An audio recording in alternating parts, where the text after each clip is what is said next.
Hello साथियों, स्वागत है आप सभी का आज की वीडियो में। आज की वीडियो में हम 2 पॉइंट पर्सपेक्टिव यानी कि कोणीय दृष्टिक्रम की मदद से कुर्सी का चित्र बनाना सीखेंगे। 2 पॉइंट पर्सपेक्टिव की मदद से कुर्सी का चित्र बनाना बेहद आसान और मजेदार है। अगर आपको वीडियो पसंद आए तो वीडियो को लाइक जरूर करें। सबसे पहले हम एक क्षैतिज रेखा खींचेंगे। ये क्षैतिज रेखा आई लेवल यानी कि दृष्टि स्तर का कार्य करेगी। अब इस क्षैतिज रेखा के दोनों तरफ हम एक एक बिंदु लेंगे। ये दोनों बिंदु वेनिशिंग पॉइंट होंगे यानी कि दृष्टि बिंदु होंगे। इन्हीं बिंदुओं की मदद से हम आज की ड्राइंग करेंगे। अब हम एक बिंदु नीचे लेंगे। अब इस बिंदु को हम एक एक करके दोनों वेनिशिंग पॉइंट से मिलाएंगे। तो सबसे पहले हम इधर मिला लेते हैं। यहाँ पर पेंसिल का प्रयोग बिल्कुल हल्के हाथ से करें। अब हम इधर मिला लेते हैं।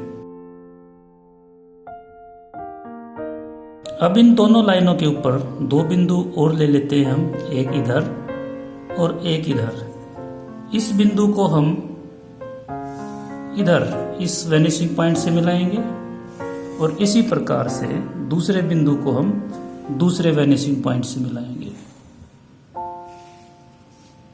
अब इस बिंदु से हम एक वर्टिकल लाइन खींचेंगे जिसको खड़ी रेखा या ऊर्ध्वाधर रेखा कहते हैं।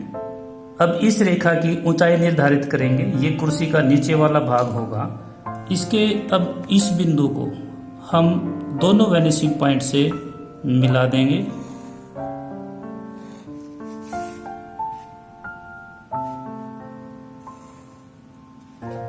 अब जिस प्रकार से ये वर्टिकल लाइन हमने खींची थी, इसी के समानांतर 2 वर्टिकल लाइन हम और खींचेंगे जो अलग अलग बिंदु हमने लिए थे वहां से।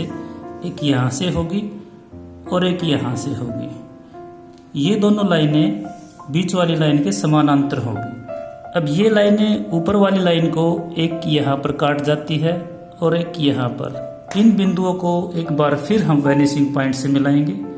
इस बिंदु को हम इधर मिला देंगे और इस बिंदु को इधर। अब ये जो आकृति बनी है ये एक घन के रूप में है। इसका ये जो हिस्सा है ये कुर्सी का नीचे वाला भाग है। यहाँ पर ये बैठने वाली जगह है और ये जो 3 जगह है, ये 3 खड़ी लाइनें जो हमने देखी थी, ये कुर्सी के पाए होंगे। इसके अलावा एक पाया यहाँ से जाएगा ऊपर।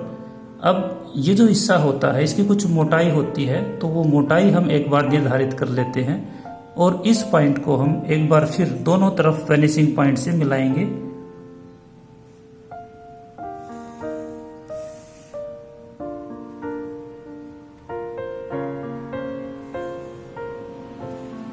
इतना करने के बाद सबसे महत्वपूर्ण पार्ट है कि इस कुर्सी के पाए कैसे बनेंगे। ये जो 3 पाए हमें दिखाए हैं ये सिर्फ एक लाइन के रूप में हमें यहाँ दिखाई दे रहे हैं, परंतु पाए की जो आकृति होती है वो कुछ इस प्रकार की होती है। यानी कि यहाँ हमें एक लाइन नहीं 3 लाइनें दिखाई देंगी। एक ये होगी, एक ये होगी और एक ये होगी। तो ये 3 लाइनें हमने दिखानी है। और ऊपर से और नीचे से अगर हम इसको देखें तो एक ये वृत्त के रूप में होता है यहाँ पर इस तरह से। और इस वृत्त से ये 3 लाइनें 1, 2 और ये 3 लाइनें हमें जाती हुई दिखाई देंगी। जबकि जो पीछे वाली लाइन है ये वाली लाइन, ये पीछे छिपेगी। तो इन 3 लाइनों को कैसे दिखाना है वो समझना है।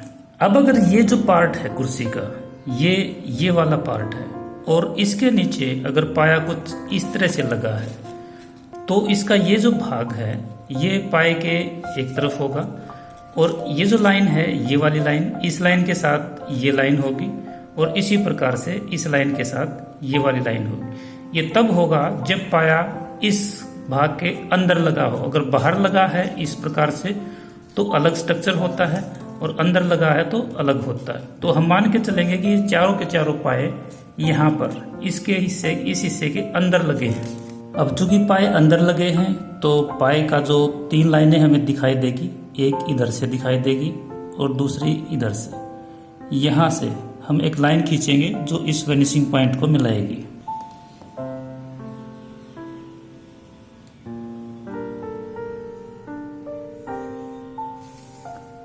इसी प्रकार इधर से भी हम इस तरफ लाइनें खींचेंगे। ये जो हिस्सा है ये वो हिस्सा होगा जो इस पाए का नीचे होगा, जो जमीन पर टिका हुआ होगा। जो एक वर्ग के रूप में होता है, तो ये हिस्सा वो है। और यहाँ से 4 लाइनें जाएंगी, एक इस किनारे से, एक इस किनारे से, एक इस किनारे से और एक यहाँ से, जो कि पीछे छिप जाएगी, हमें दिखाई नहीं देगी। इसी प्रकार हम यहाँ पर जितना इसकी चौड़ाई लेनी है पाए की, उसको लेकर इसको इस वैनिशिंग पॉइंट से हम मिला देंगे। इसी प्रकार हम यहाँ पर करेंगे और इस वैनिशिंग पॉइंट से हम इसको मिला देंगे। ऐसा करने से हमारे पास चारों ही पाए के जो 4 पोर्शन नीचे जमीन पर टिके हुए होते हैं वो हमारे सामने आ जाते हैं। अब हम इन बिंदुओं को ऊपर तक मिलाएंगे, यहाँ से इसको लेके जाएंगे। ये जो पहले लाइन हमने खींची थी उनके समानांतर होंगे।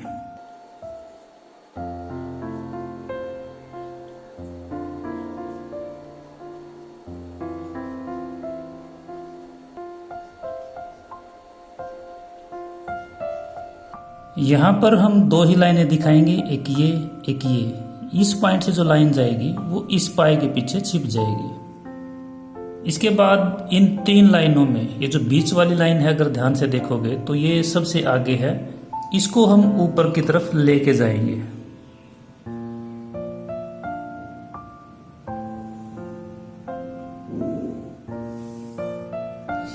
इसके बाद साइड वाली लाइन को भी हम ऊपर की तरफ लेके जाएंगे, जो कि पहली लाइन से थोड़ी ही छोटी होगी। ये कितनी छोटी है इसका पता लगाने के लिए हम इस बीच वाली लाइन को यहाँ से इस वैनिशिंग पॉइंट से मिलाएंगे और ये झुकाव हमें पता चल जाएगा। इसी प्रकार यहाँ से हम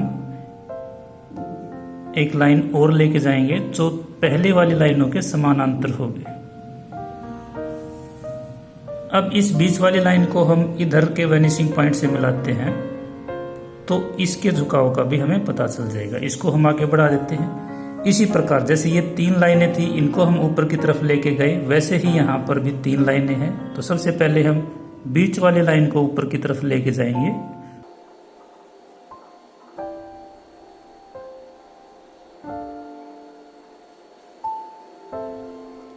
अब यहाँ पर हम एक बिंदु और लेंगे और उस बिंदु को एक बार फिर हम वैनिशिंग पॉइंट से मिलाएंगे और इसको यहाँ तक हम लेके आएंगे। ये वो फट्टी होगी ऊपर जिसके पीछे पीठ लगाई जाती है। अब यहाँ पर आपको आई लेवल की बातें ध्यान होगी। हमने कहा था कि जो आई लेवल हमारा होता है उससे ऑब्जेक्ट का जो भी हिस्सा नीचे होता है उसका ऊपरी भाग हमें दिखाई देता है, और आई लेवल से जो हिस्सा ऊपर होता है उस ऑब्जेक्ट का नीचे का भाग हमें दिखाई देता है। तो ये जो फट्टी यहाँ पर लगी है इसका यहाँ से नीचे का भाग हमें दिखाई देगा। वो किस प्रकार से होगा? सबसे पहले यहाँ से इस सिरे को इस वैनिशिंग पॉइंट से अगर हम मिलाएं तो ये थोड़ा सा तिरछा आएगा, कुछ इस प्रकार से, इतना सा। और अगर इस पॉइंट को हम यहाँ से मिलाते हैं इस वैनिशिंग पॉइंट से तो ये आगे बढ़ता हुआ इधर तक आएगा। तो ये हिस्सा वो हिस्सा है जो इस फट्टी का नीचे हमें दिखाई देगा। अब हमारा एक जो मेन काम बचता है वो यहाँ पर है। ये जो पाए हैं ये दोनों, ये इस फट्टी के नीचे है बिल्कुल। तो ये जो ऊपर का हिस्सा है यहाँ पर हमने इसके अंदर से निकलता हुआ उसको दिखाना है। तो उसके लिए ये जो लाइन है, ये बीच वाली लाइन, ये हम जानते हैं कि ये सबसे आगे है और उसके बाद इससे पीछे ये लाइन है। तो ये जो सिरा है यहाँ से हम यहाँ पर एक सीधी लाइन खींचेंगे जो वैनिशिंग पॉइंट तक होगी और इसको मिला देंगे इस लाइन से। अब ये जो पीछे का हिस्सा है, ये वाला हिस्सा, इसको हम इरेज कर देंगे। इसी प्रकार यहाँ पर होगा। ये जो बीच की लाइन है इसको हम आगे ले आएंगे, यहाँ से इसी वैनिशिंग पॉइंट को यहाँ से ये मिलेगी और इसी प्रकार इस पॉइंट को हम मिलाएंगे इस वैनिशिंग पॉइंट से। इसके भी जो पीछे का हिस्सा है वो इरेज हो जाएगा। इसके बाद इसके अंदर आप लाइट एंड शेड भी दिखा सकते हैं।